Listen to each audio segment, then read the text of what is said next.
चैतन्य astrology में आप सभी दर्शकों का स्वागत है, हार्दिक अभिनंदन है। नमस्कार।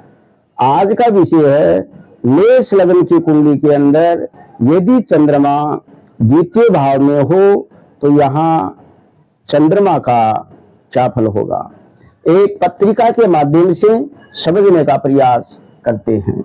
यहाँ मेष लग्न की कुंडली के अंदर चंद्रमा चतुर्थे होकर के उच्च राशि स्थित है।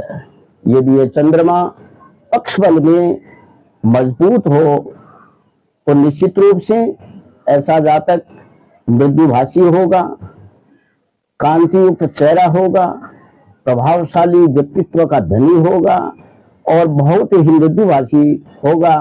अपनी वाणी के द्वारा अपने परिवार का तालमेल बना करके चलेगा, अच्छी विद्या हासिल करेगा, क्योंकि द्वितीय भाव वाणी का है। तो चंद्रमा उच्च राशि स्थित होने के कारण से वाणी के अंदर मृदुता आएगी, निश्चित है। और द्वितीय भाव है वो विद्या का है, तो अच्छी विद्या हासिल करेगा। द्वितीय भाव परिवार का है तो परिवार का अच्छा सुख मिलेगा। और द्वितीय भाव धन का है तो धन के साधन अच्छे मिलेंगे, भिन्न भिन्न मार्गों से आय के स्रोत खुलेंगे। वाणी से संबंधित कोई काम कर सकता है।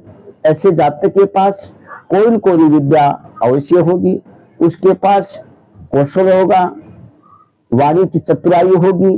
ज्योतिष से संबंधित ऐसा जातक काम कर सकता है, किसी का अच्छा सलाहकार बन सकता है।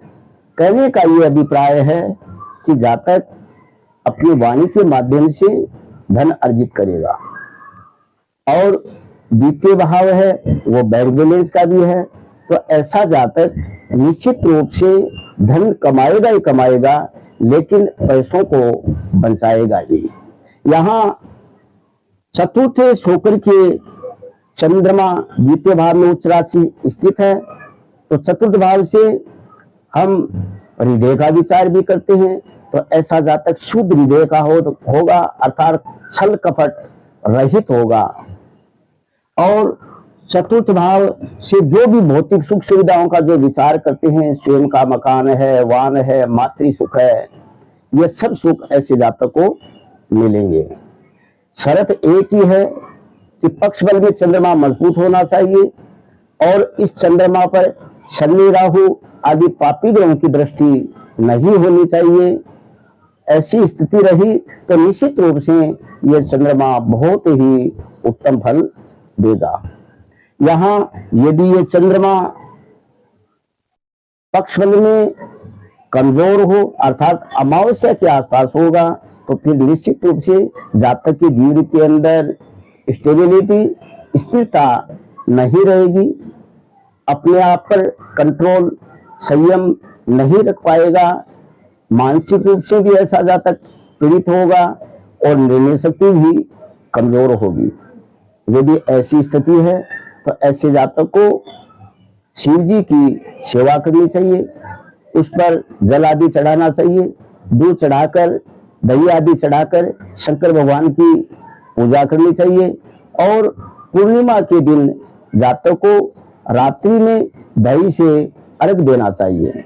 कम से कम 5 से 7 मिनट चंद्रमा से दृष्टि मिलानी चाहिए, क्योंकि पूर्णिमा को जातक अमृत बरसाता है। अतः जातक की जो नेगेटिविटी है वो नष्ट होगी और जातक के अंदर एक सकारात्मक सोच का प्रवेश होगा। हो सकता है आपकी कुंडली में भी कोई ऐसा योग हो सकता है, तो निश्चित रूप से आपको शिव की उपासना करनी चाहिए। चंद्रमा से संबंधित दान वगैरह आदि करते रहना चाहिए, जिससे आपका चंद्रमा मजबूत बन सके।